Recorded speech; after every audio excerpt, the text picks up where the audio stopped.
जिस प्रकार अब तक उसकी मां का जीवन तुम सबकी भय की छाया में बीता है, वैसे ही तुम सबको जीना होगा। जैसे ये आज तक तुम्हारी दया पर निर्भर रहे, वैसे ही अब तुम सभी को इनकी दया पर निर्भर रहना होगा।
देवी, आप ये सब? ये तो मैं आपका आभार व्यक्त कर रही हूँ प्रभु।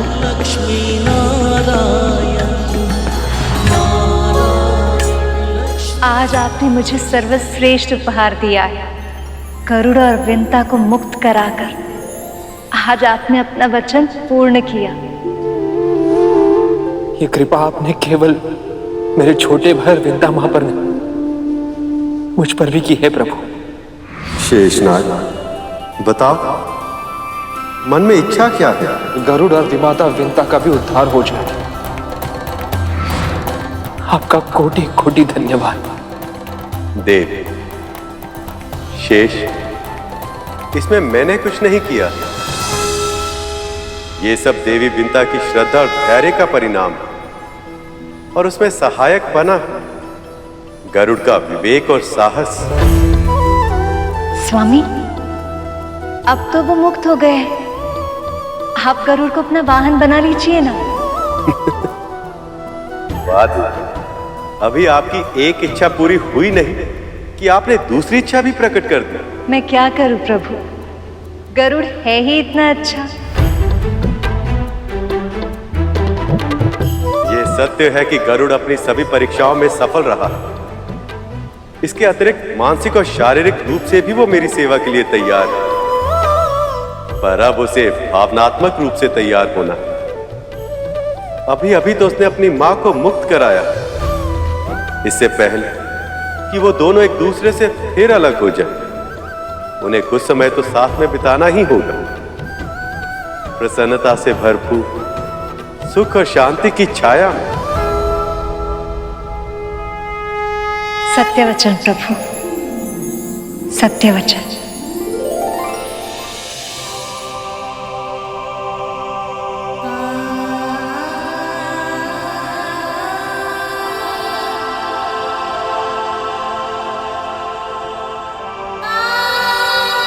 इस कुटिया के कण कण में कितनी स्मृतियां घुली हुई है ना मां, और उन सब में सबसे सुखद स्मृति है भगवान दत्तात्रेय की।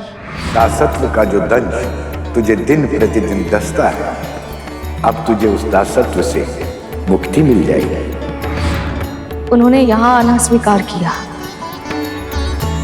कितने दिन इसी कुटिया में बिताए उन्होंने, और यही हमें वरदान भी दिया। और उनका वरदान फलीभूत हो गया। अब हम स्वतंत्र हैं मां।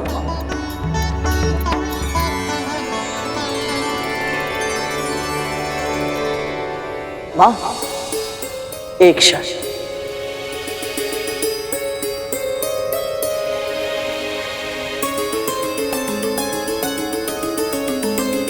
माता लक्ष्मी की ओर से ये उपहार आपके लिए मां।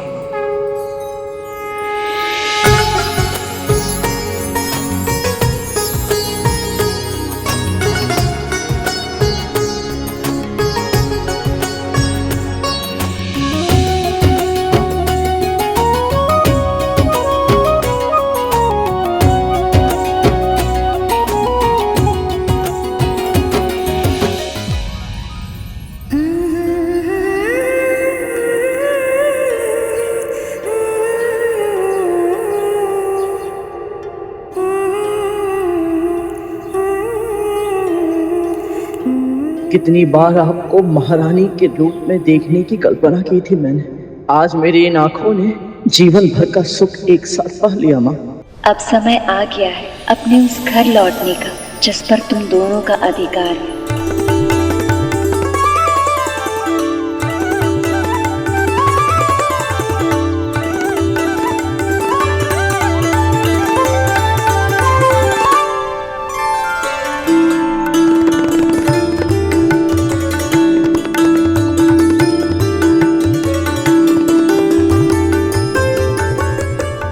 महारानी विंता की जय, राजकुमार गरुड़ की जय, महारानी विंता की जय, राजकुमार गरुड़ की जय, महारानी विंता की जय। आपके महल में आपका बहुत बहुत स्वागत है महारानी जी।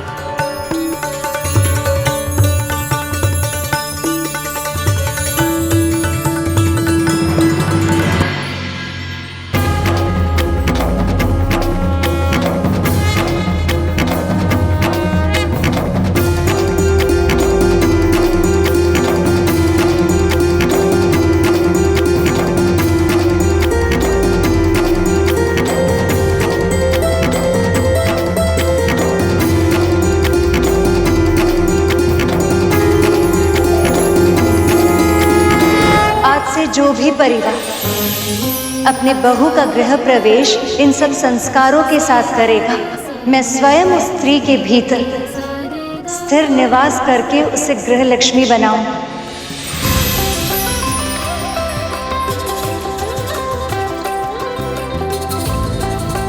उसके शुभ हाथों से हल्दी के छाप उस घर के कष्ट और रोगों को मुक्त करेंगे।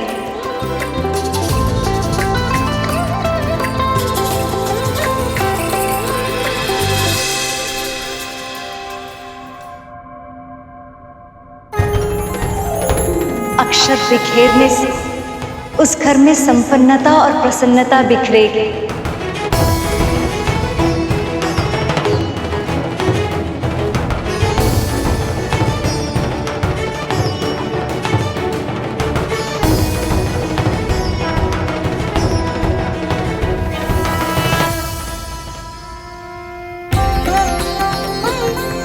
और आलते से रंगे हुए उसके पत्चे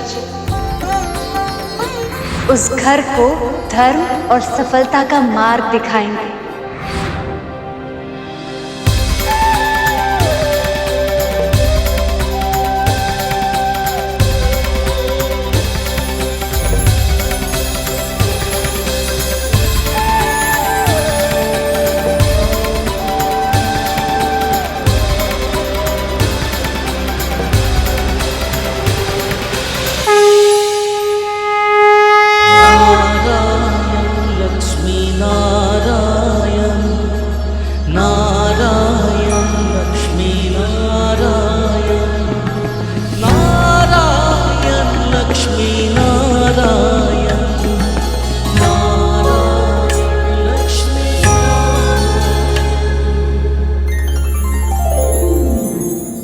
गरुड़ ने असंभव को संभव कर दिखाया। उससे ना केवल अपनी मां को और स्वयं को मुक्त करवाया बल्कि विष्णु से नागों को दंड दिलवाकर उनकी जीत के 2 भाग भी करवा दिए। बस इतना ही पर्याप्त नहीं था, नागों को अपने जैसे मांसाहारी पक्षियों का आहार भी घोषित करवा दिया। विष्णु ने हमारे साथ भी छल किया है और कद्रू के साथ भी। हमें इसका प्रतिशोध लेना होगा बलि। लेंगे मां, इसका प्रतिशोध अवश्य लेंगे। मैं एक बार गुरुदेव आज्ञा का पालन ना करने की भूल कर चुका हूं मां, अब दोबारा नहीं करूंगा। असुरों ने अपने गुरु की आज्ञा की अवहेलना का परिणाम देख लिया है। अब ये ऐसी भूल भविष्य में नहीं करेंगे। प्रभु, मां, मैंने कभी स्वप्न में भी नहीं सोचा था इन हाथों में दास्ता की बेड़ियां नहीं लटकी होंगी। आपकी कृपा से यह संभव हो पाया। वो भी इतनी शीघ्र। आपका बहुत बहुत आभार। जानता है गरुड़, मैं तो इस जन्म में मुक्त होने की आशा ही छोड़ चुकी थी। दास्ता को ही अपनी नियति मान चुकी थी मैं, पर तूने मेरी बेड़ियां तोड़ने का संकल्प लिया और उसे पूरा भी कर दिखाया। आपने मेरे और अरुण भैया के लिए कितनी पीड़ा भोगी है माँ, कितना कुछ सहा है। फिर आपके साथ अन्याय होते देख मैं शांत कैसे रह पाता। तेरी अशांति से मुझे भय लगता था गरुड़, इसलिए तो मैं तुझे रोका करती थी। पर कहीं ना कहीं मैं जानती थी तू अपनी हट कभी नहीं छोड़ेगा। मुझे मुक्त कराने के लिए हर संभव असंभव कार्य करेगा तू, और तूने किया गरुड़। मुझे मुक्त करा लिया तूने।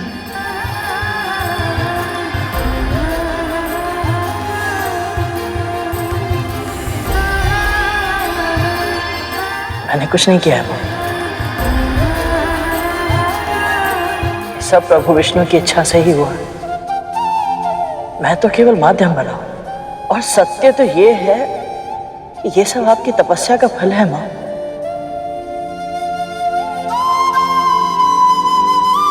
और श्री नारायण का आशीर्वाद।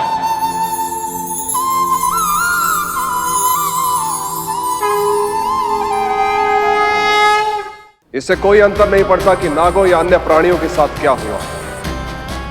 मेरे लिए असुरों का हित सबसे अधिक महत्वपूर्ण है, इसलिए मैं बस गुरुदेव शुक्राचार्य की आज्ञा का पालन करूंगा। गुरु पर श्रद्धा ही सफलता की पहली सीढ़ी होती है महाराज। यदि आप मेरे सुझावों का पालन ऐसी ही श्रद्धा और दृढ़ता से करते रहे तो आपको न केवल अमृत प्राप्त होगा, इसके अतिरिक्त और भी बहुत कुछ प्राप्त होगा आपको।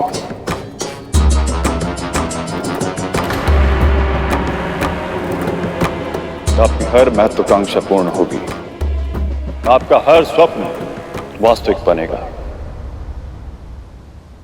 पर कैसे गुरुदेव, कैसे?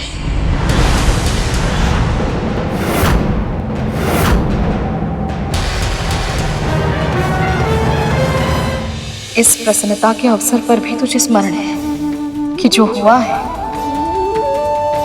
वो मेरे प्रभु की इच्छा और कृपा से ही हुआ है। मुझे तुझ पर और तेरी विनम्रता पर गर्व है गरुड़।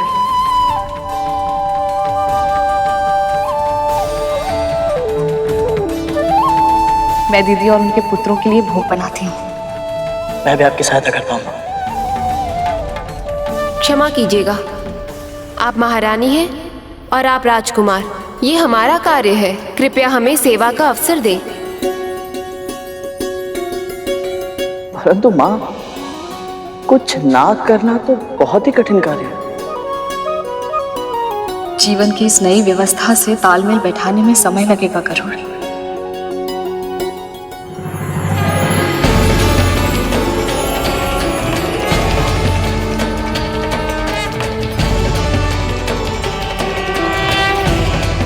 ये कैसे ध्वनि है?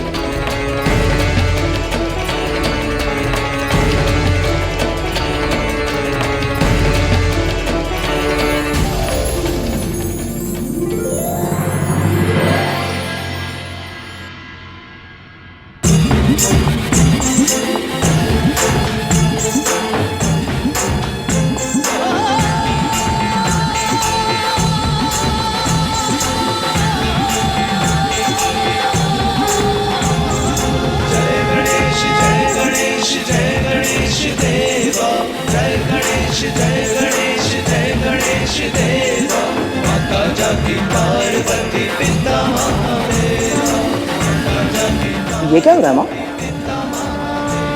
अब गणेश चतुर्थी आरंभ हो गई है गरुड़। ये सब भगवान गणेश को अपने घर लेकर जा रहे हैं। इस अवसर पर इनकी स्थापना अपने घर में ही करके इनकी कथा सुननी चाहिए और पूरे मन से इनकी पूजा करनी चाहिए।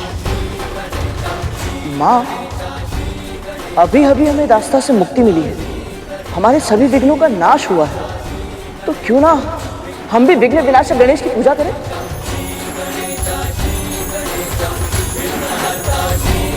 ये तो बहुत ही उत्तम विचार है गरुड़। हमारे नए जीवन के लिए इससे उत्तम आरंभ और क्या हो सकता है। हम ऐसा ही करेंगे पुत्र।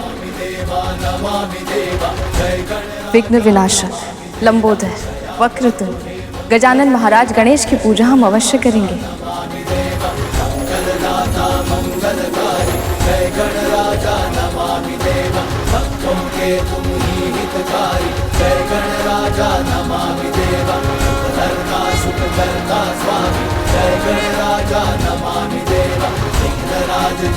मात्र गणेश जी की स्थापना के विचार से ही मन इतना प्रफुल्लित हो उठा, तो उनके आगमन पर क्या होगा?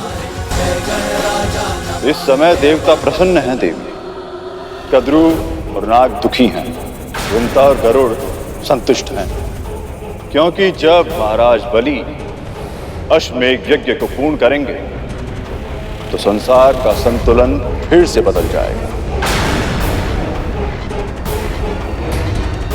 भले ही आज विष्णु जीत गए हैं, किंतु जैसे ही महाराज बलि का यज्ञ पूर्ण होगा, तीनों लोकों पे उनका शासन होगा। त्रिभुवन के सुख, समृद्धि और ऐश्वर्य का हर साधन उनके पास होगा।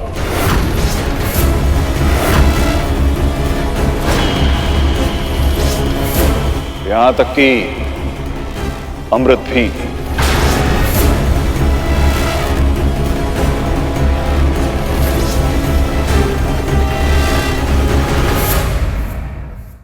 गुरुदेव, आपकी सहायता के कारण ही न केवल गरुड़ हमें मुक्त करा पाया, बल्कि ऐसे अकल्पनीय कार्य करते समय धर्म का पालन भी कर पाया। हम तो केवल माध्यम हैं देवी। जो होता है प्रभु विष्णु की इच्छा से ही होता है। हमने केवल इसकी कुंडलिनी को जागृत किया है देव, पर धर्म के पालन के लिए आवश्यक संस्कार वो तो इसे आपने ही दिए। इसीलिए तो कहते हैं कि हर शिशु की पहली गुरु उसकी मां ही होती है।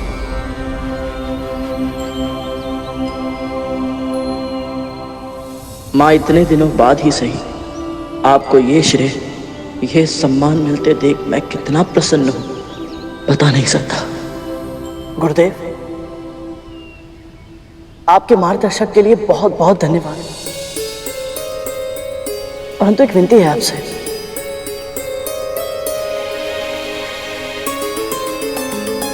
कैसी विनती करूं? हमारे मन में गणेश चतुर्थी का उत्सव मनाने की बहुत इच्छा है, और हम सोच रहे हैं कि यदि आप दोनों इस पूजा के लिए पुरोहित कर्म करना स्वीकार कर लें तो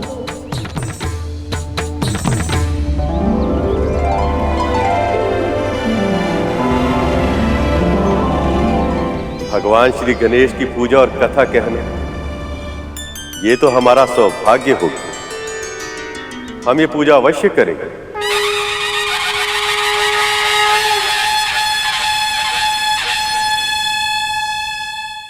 जानते हैं मूषक जी, जन्मदिन का सबसे बड़ा लाभ ये है कि इस दिन माँ के भोजन में विशेष प्रेम झलकता है।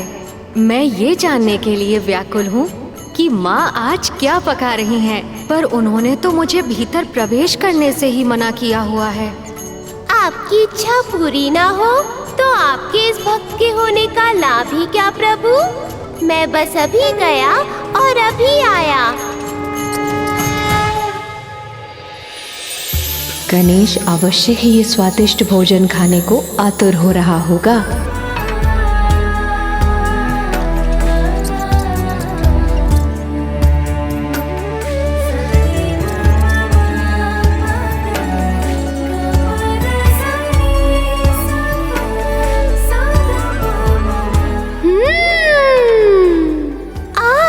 सुगंध तो बहुत लुभावनी है।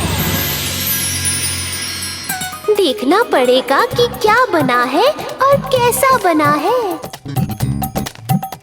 मूषक, अभी यहाँ तुम्हारी आवश्यकता नहीं है। चलो बाहर चलो। ये मूषक जी अभी तक आए क्यों नहीं? कहाँ रह गए? गणेश जी भ्राता। तुम्हारा गुप्तचर तो पकड़ा गया।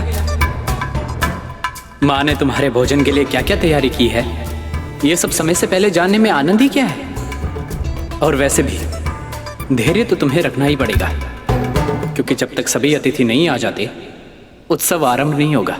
वो तो मैं जानता हूँ भ्राता, पर स्वयं पर नियंत्रण कैसे रखूं? माँ को इतनी तैयारियां करते देखकर मेरा मन प्रफुल्लित हो गया है और उस कारण और भी तीव्र भूख लग रही है। प्रभु, अंदर से बहुत ही स्वादिष्ट सुगंध आ रही थी।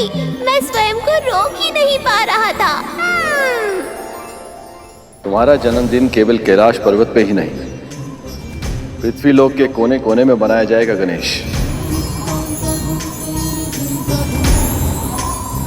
जब तक यहाँ की तैयारियां पूर्ण नहीं हो जाती, तुम वहां का भ्रमण क्यों नहीं कराते? अरे वाह, ये तो बहुत उत्तम सुझाव है पिताश्री। चलिए मूषक जी। जी प्रभु।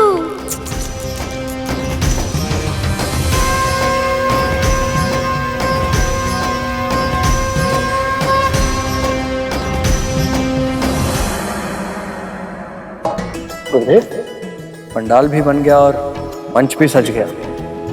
अब बस पूजा सामग्री की आवश्यकता है गुरुदेव। अभी प्रबंध करता हूँ गुरुदेव।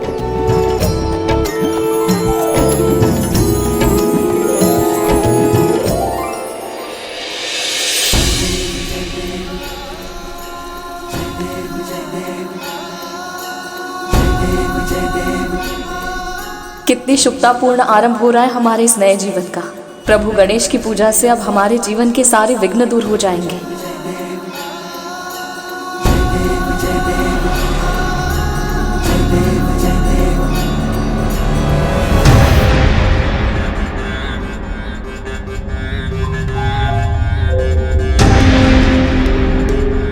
न जाने क्यों आज ये हाथ सध ही नहीं रहा। कभी कान ठीक से नहीं लग रहा तो कभी सूंड ठीक से नहीं बैठ रही। हे गणपति, सहायता कीजिए। यदि मन में विचारों का प्रवाह इतनी तीव्र हो, तो हाथ कैसे सदेगा देव? ईश्वर को साकार करने के लिए स्थिर चित्त की आवश्यकता होती है। मेरा मन ये सोचकर विचलित है गुरुदेव कि घर में इतनी बड़ी पूजा है, फिर भी कद्रू दीदी और उनकी संतानें इसमें सम्मिलित नहीं हो रही। जो हमारे नियंत्रण में नहीं होता, उसकी चिंता करने से कभी कोई लाभ नहीं होता देव। हमें केवल अपना कर्म करना होता। आप पूरी श्रद्धा से इस पूजा कथा को प्रारंभ कीजिए। गणाधिपति की यदि इच्छा हुई तो तुम्हारी बहन कद्रू को उनका आशीर्वाद अवश्य मिलेगा।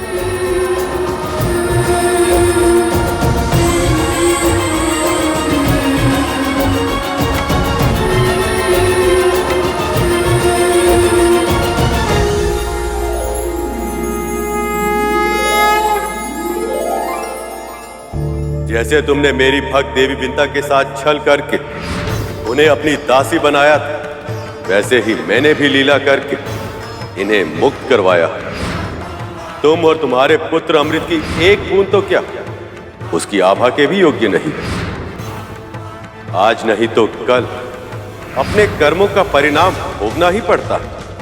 आज से गरुड़ जैसे मांसाहारी पक्षियों के लिए नाग भी स्वाभाविक आहार होगा।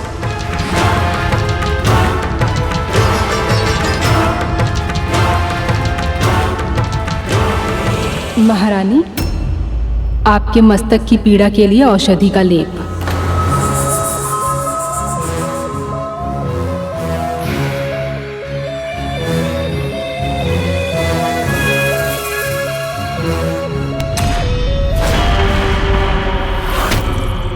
कैसा लेप बनाया तूने?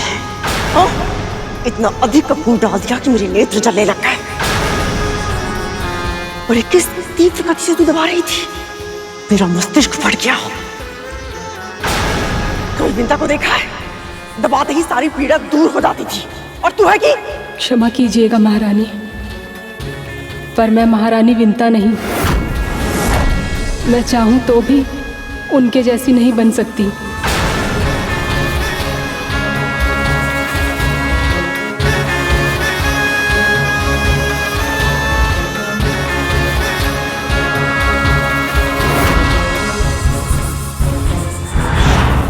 आप समझ आया? तूने एक दासी नहीं, अपनी बहन को खोया है। कितनी बार तुझे समझाया जो तू कर रही है वो अनुचित है कद्रू, किंतु फिर भी तूने मेरी एक बार भी नहीं सुनी। तूने वही किया जो तेरे मन ने कहा। किंतु कद्रू, अभी भी देर नहीं हुई है। विंता से क्षमा मांग ली और अपनी बीच की दूरियों को सदा सदा के लिए समाप्त कर दे। भगवान गणेश की पूजा तुम दोनों के जीवन में नया अध्याय लेकर आएगी। यदि तू अपने पश्चाताप के जाल में नहीं फंसना चाहती है तो उठ और क्षमा मांग विंता से। उठ कद्रू। तुम्हें क्या लगता है मैंने जो कुछ भी किया उसके बाद वो मुझे क्षमा करेगी?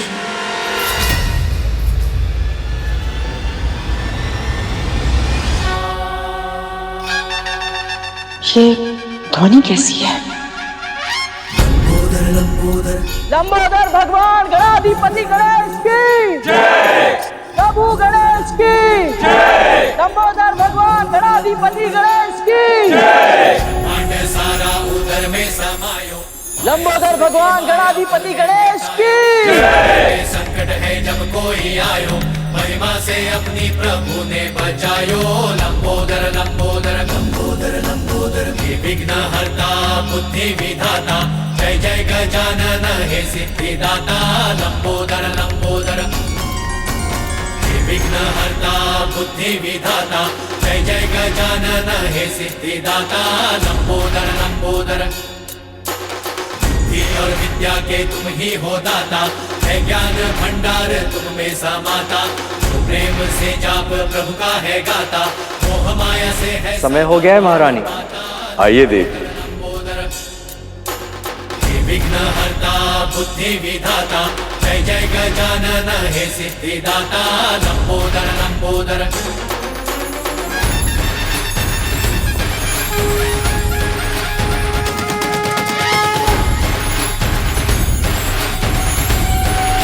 लंबोदर भगवान गणाधिपति गणेश की जय। मंगलमूर्ति देव गणेशा, सर्वप्रथम ध्यावे तुझे ही हमेशा। पादपूर्ण मोदक के भोग लगावे, मनवांछित फल भक्त तुमसे है पावे। देवी, माँ गौरी के प्रतीक रूप में इस नारियल को वस्त्र और हल्दी कुमकुम लगा के यहाँ आसीन कीजिए। स्वर्ण मुकुट सोहे सरमूषक सवारी, मंगल करो जग का हे मंगलकारी। लंबोदर लंबोदर मंगल मूर्ति देवा गणेशा, सर्वप्रथम ध्यावे तुम्हें ही हमेशा। लंबोदर लंबोदर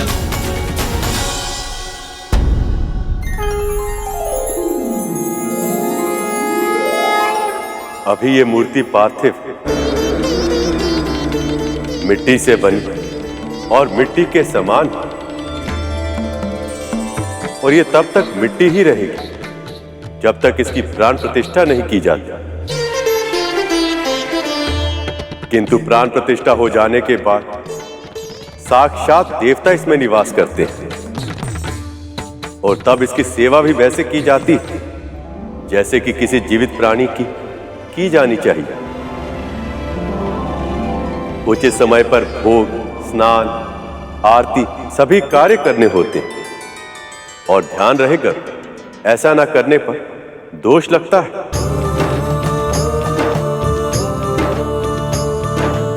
भगवान की सेवा करना तो परम सौभाग्य की बात है गुरुदेव। अब और प्रतीक्षा करना कठिन है, कृपया शीघ्र ही प्राण प्रतिष्ठा कर दीजिए।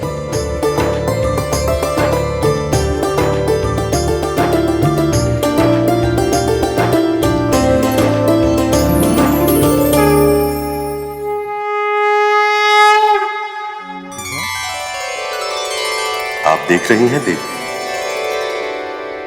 अपने जन्मदिन के अवसर पर आपके भांजे के मुख पर कितनी गहरी मुस्कान सजी है।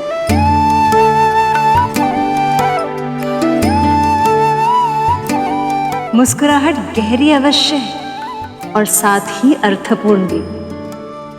और इसका क्या कारण है, ये रहस्य तो गणेश स्वयं ही बताएंगे। भगवान की मुस्कुराहट का एक ही रहस्य होता है मामी श्री, भक्तों की प्रसन्नता।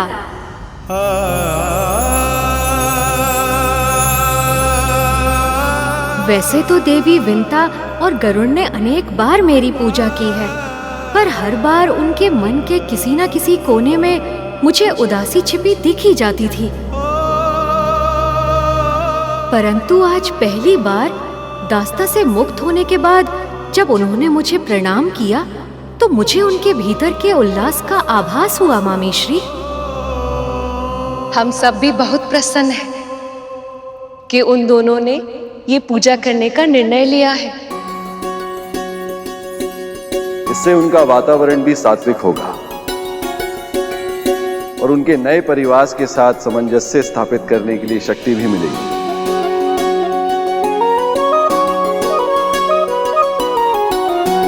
हे गणाधिपति, हम सभी की ओर से जन्मदिन की बहुत बहुत बधाई स्वीकार कीजिए। इतने समय से असुरों का शासन होने के कारण न केवल देवलोक में बल्कि पृथ्वीलोक में भी उदासी छाई हुई थी, पर अब गणपति का जन्मदिन मनाकर सभी स्थानों पर प्रसन्नता छाएगी। शुभ का आगमन होगा और सभी विघ्न बाधाएं अपने आप दूर हो जाएंगे। अभिषेक संपन्न हुआ।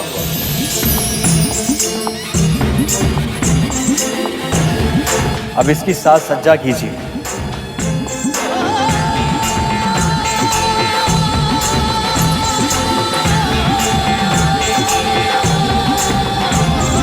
जय गणेश जय गणेश जय गणेश देवा, जय गणेश जय गणेश जय गणेश देवा।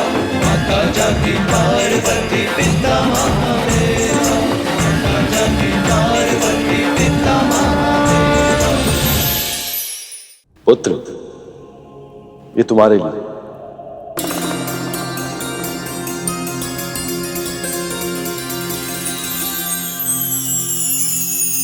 ये दुशाला संसार को सदैव स्मरण कराएगा कि किसी का सम्मान उसके पद और आयु से नहीं, उसके गुणों से होता है।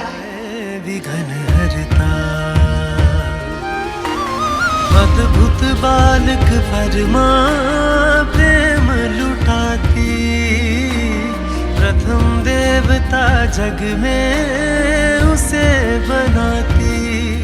हाँ, प्रथम देवता जग। समृद्धि का प्रतीक अपनी मामी का ये उपहार स्वीकार करो गणेश।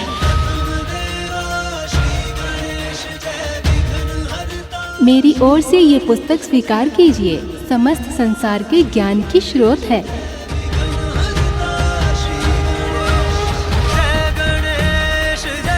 गणाधिपति, मैं सभी देवताओं की ओर से ये फूल और ये मोदक आपको अर्पित करना चाहता हूँ। कृपया इसे स्वीकार कर हमें कृतार्थ करे दे।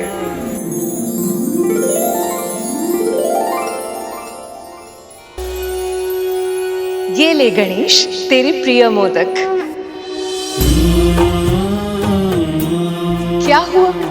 थोड़ी देर पहले तो बहुत तीव्र भूख लगी थी।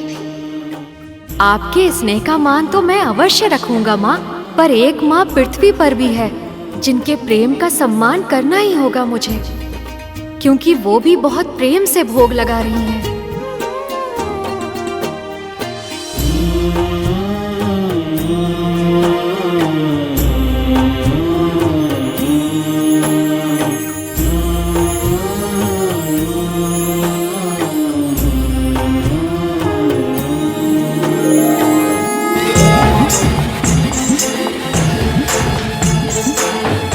गणाधिपति ने आपका निमंत्रण स्वीकार कर लिया है देवी। अब ये भोग प्रसाद बन चुका है। भक्त वत्सल महागणाधिपति गणेश की जय। भक्त वत्सल महागणाधिपति गणेश की जय। ले।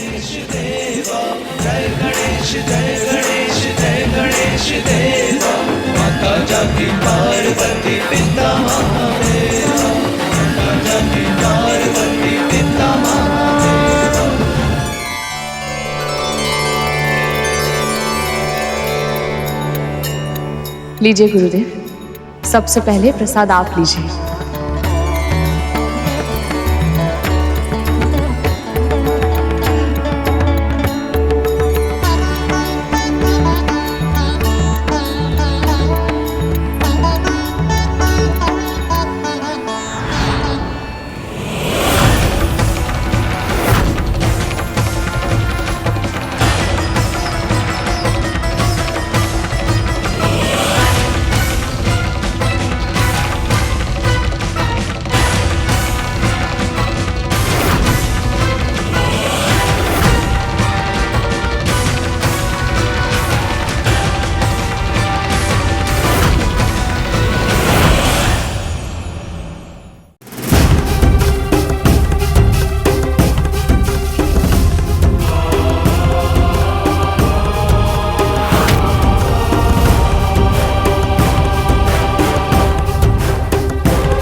इतने वर्षों में तेरी आंखों ने बहुत आंसू बहाए विंता। अब अपने सारे आंसू मुझे दे दे। अंततः देवी कद्रू को अपनी भूल की अनुभूति हो ही गई और उन्हें अपने किए पर ग्लानि भी है। ऐसा मत कहिए दीदी, जो हुआ है वो प्रभु की इच्छा से ही हुआ है और आगे जो होगा प्रभु की इच्छा से ही होगा। आप जानती हैं दीदी, इस जगत में उनकी इच्छा के बिना एक पत्ता भी नहीं हिलता। इसलिए बीती हुई बातों का बुरा मानकर स्वयं को कष्ट मत दीजिए। तुझसे और गरुड़ से क्षमा पाए बिना मेरे लिए ऐसा करना संभव नहीं होगा विंता।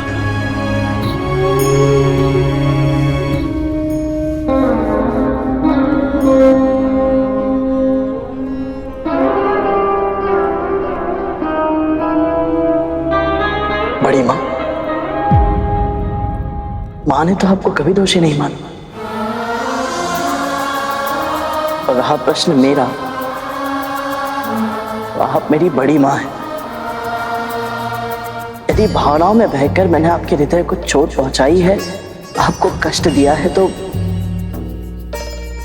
आपसे क्षमा मांगता हूं।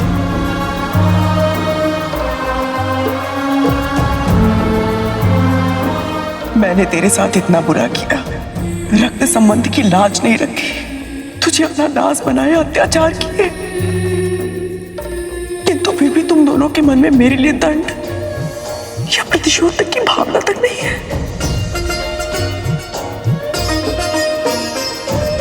आप जानती हैं ऐसा क्यों हुआ देवी कद्रू? क्योंकि जिन भक्तों के मन में भक्ति स्थान बना लेती तो किसी भी प्रकार के तामसिक विचार उनके मन में अपना स्थान नहीं बना पाते।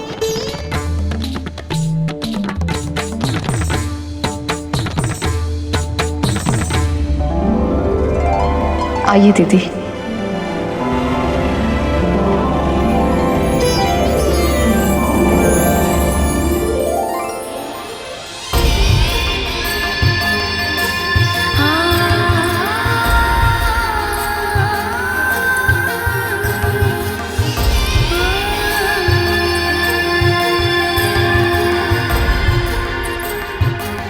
विंता के महल में गणेश के प्रवेश करते दो बहनों का बिगड़ा रिश्ता पुनः सुधर गया। यही तो लीला है विघ्नहर्ता गणेश की। वो जीवन में आते ही जीवन के सारे कष्ट हर लेते हैं। सचमुच विंता का हृदय कितना बड़ा है। कद्रू ने उसके साथ कितना कुछ किया, फिर भी विंता ने बिना मन में कोई बैर रखे उसे क्षमा कर दिया।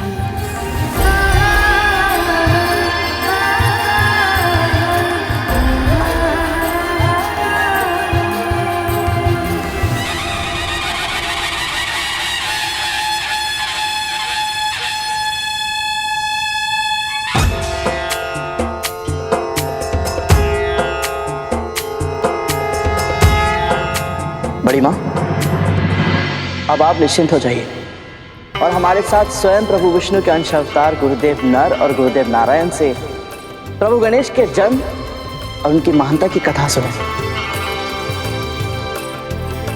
यह अनुभव बहुत अद्भुत होगा बड़ी माँ।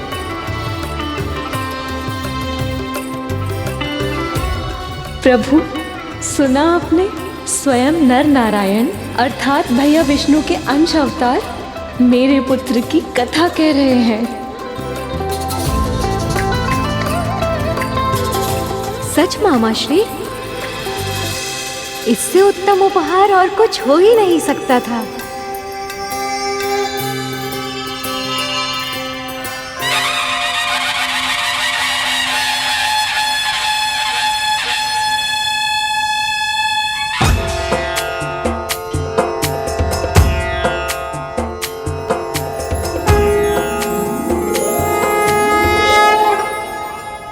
गुरुदेव, मुझे प्रभु गणेश के बारे में बहुत कुछ जानने का मन है। जैसे इनका मुख हाथी जैसा क्यों है?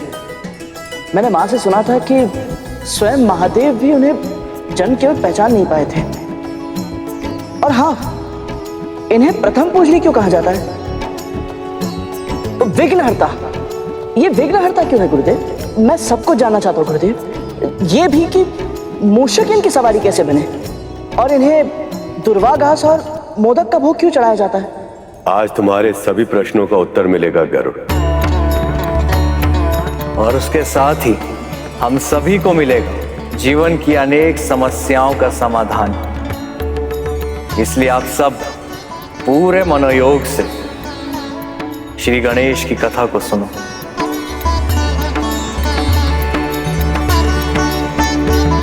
वास्तविकता में गणेश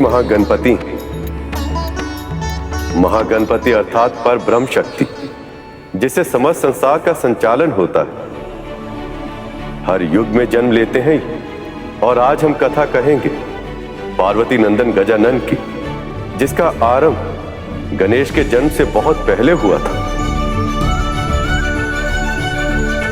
बहुत समय पहले? ये बात तो मुझे भी नहीं पता थी। समय को विभिन्न कल्पों में बांटा गया है। इस सृष्टि में अनेकों ब्रह्मांड हैं।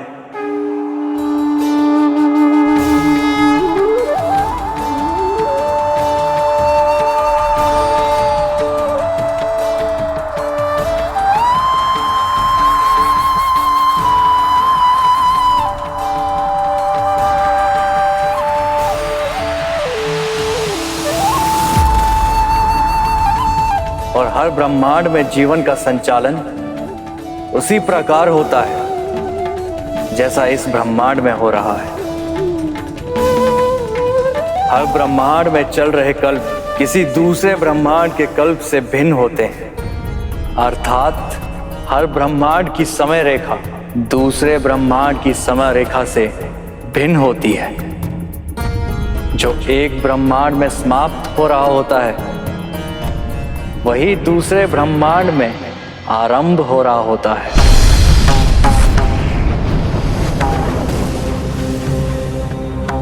ऐसे ही एक समय की बात है। देवी पार्वती ने प्रभु नारायण के श्री कृष्ण अवतार की मनमोहक बाल लीलाओं को देखा तो वो बहुत प्रसन्न हुई।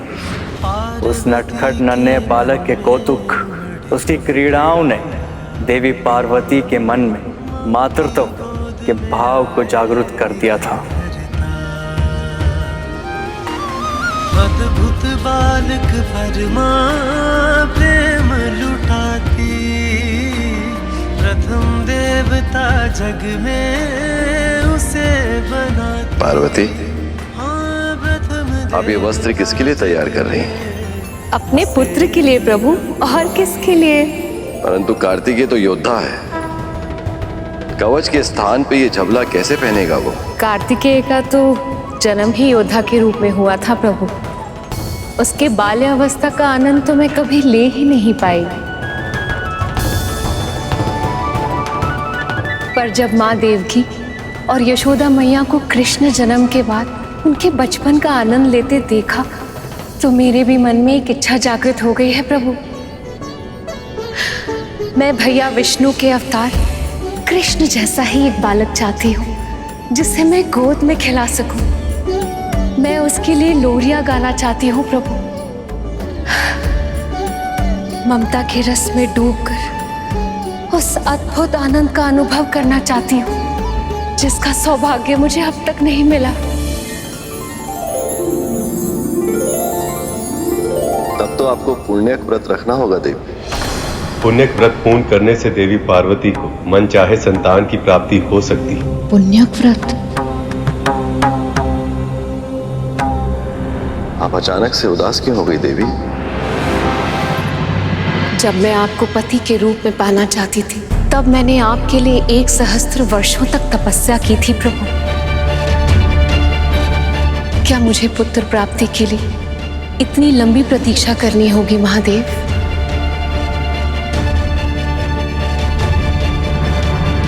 पुण्य एक बहुत ही महान व्रत है देवी, जिसे करने से आपके भैया विष्णु बहुत अधिक प्रसन्न होते हैं। मुझे पूरा विश्वास है यदि आप उसे शुद्ध हृदय से करेंगी तो आपके मन की इच्छा शीघ्र पूर्ण होगी। तो फिर मैं तैयारी अभी करती हूँ। पार्वती। जी प्रभु। नवजात शिशु के लिए ये तनिक बड़ा नहीं। यदि आपकी इच्छा भारी भरकम बालक की है तो बात अलग है। ये माँ की ममता है महादेव, आप नहीं समझेंगे।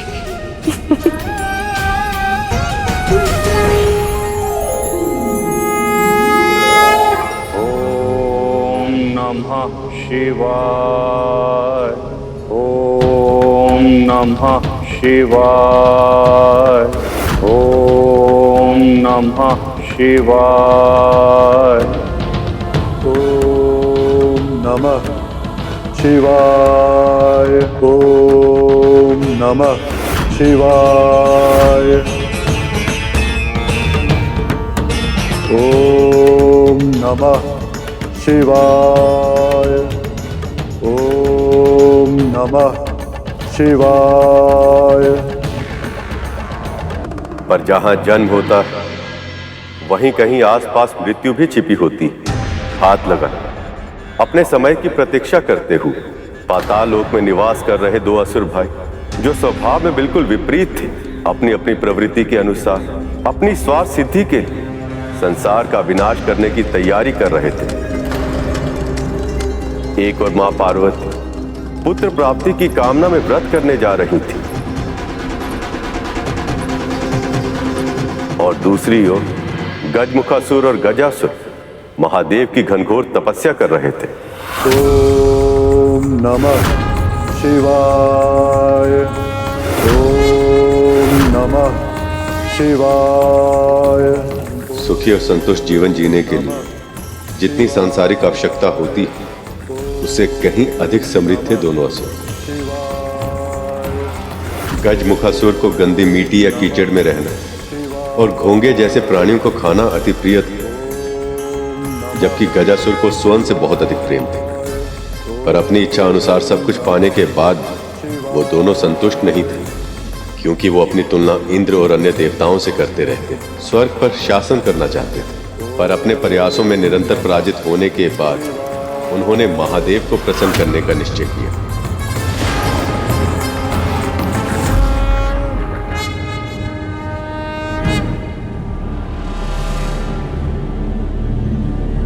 पार्वती। नंदी, मैं व्रत की तैयारी करने जा रही हूँ, किसी को इस ओर आने मत देना। जी माँ।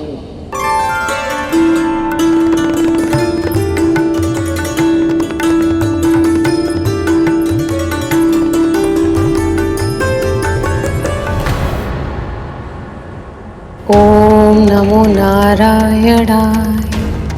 ओम नमो नारायणाय।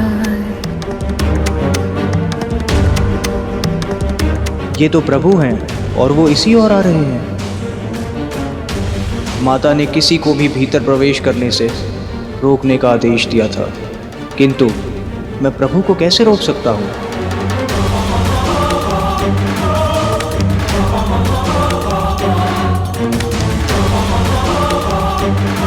ओम नमो नारायण, ओम नमो नारायण। पार्वती, देवी पार्वती,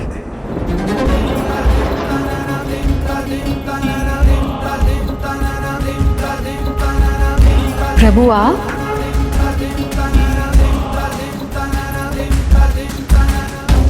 देवी पार्वती, मुझे एक भक्त के पास जाना होगा। सोचा फिर तो आप अपनी व्रत साधना में व्यस्त हो जाएंगे, इसलिए आपसे मिलकर जाऊं। आप वापस कब आएंगे प्रभु? भगवान भक्त की इच्छा से संचालित होते हैं, ये कहना कठिन होगा।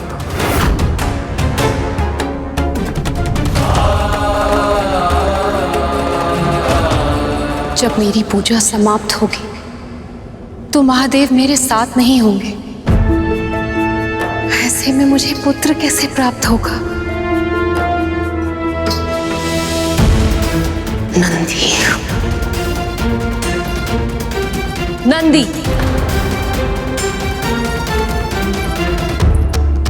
मैंने मना किया था ना कि किसी को आने मत देना, फिर तुमने महादेव को अंदर क्यों आने दिया? माँ, मैं महादेव को कैसे मना कर सकता था? वो तो मेरे स्वामी हैं। महादेव नंदी के स्वामी हैं, सभी शिवगणों के स्वामी, इनके आराध्य, इनके अपने। तो फिर इस कैलाश पर कोई ऐसा भी तो होना चाहिए जो मेरा हो, मेरा अपना, जो केवल मेरी आज्ञा का पालन करे। उस समय देवी पार्वती को पता ही नहीं था कि उनकी ये इच्छा उनके पुत्र के प्राणों को संकट में डाल देगी।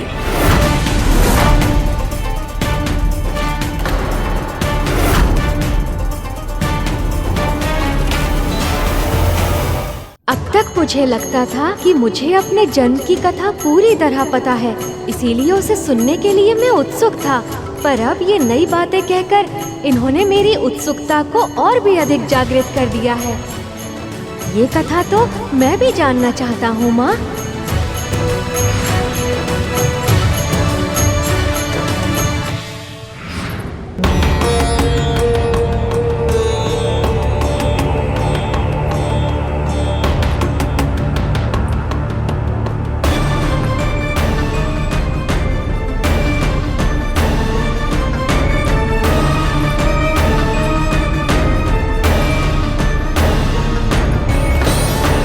इतनी ऊंचाई पर्याप्त नहीं है, और ऊपर जाना होगा मुझे। ऐसा एकांत स्थान ढूंढना होगा जहां देव, दानव, मानव, गंधर्व या कोई भी अन्य प्राणी मेरी तपस्या में विघ्न ना पहुंचा पाए।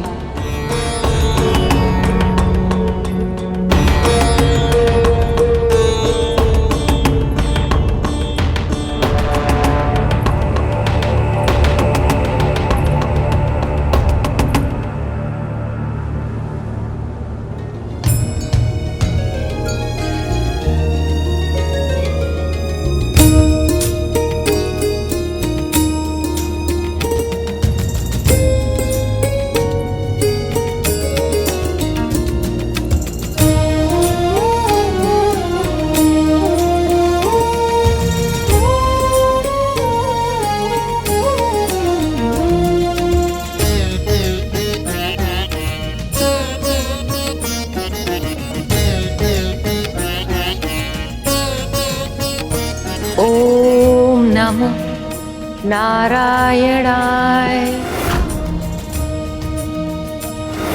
ओम नमः शिवाय। ओम नमः शिवाय।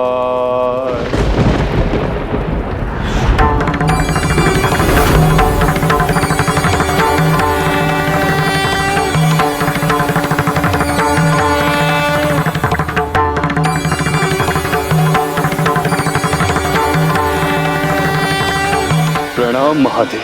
तुम्हारी तपस्या से मैं प्रसन्न हूं गजमुखासुर। मांगो, क्या वर चाहिए तुम्हें? अमरता के अतिरिक्त कुछ भी मांग सकते हो तुम।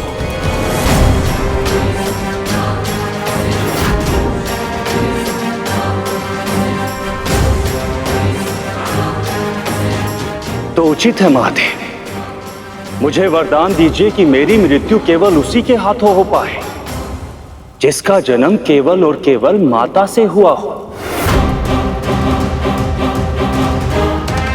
ओम नमः नारायणाय। जिसके पिता ने स्वयं उसका शीश काटकर पुनः जोड़ा हो। ओम नमः नारायणाय। और जिसका तन तो सामान्य हो किंतु उसका शीश हाथी का हो।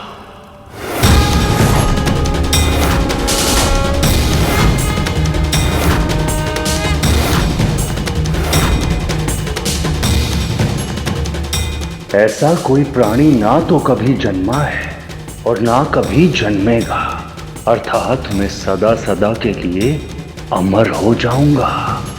यदि नियति का यही निर्णय है तो यही सही। जो भी प्राणी जन्म लेता है उसका अंत भी निश्चित है, और गजमुखासुर के अंत को नियति ने उसको वरदान मिलने से पहले ही सुनिश्चित कर लिया था। ओम नमो नारायणाय।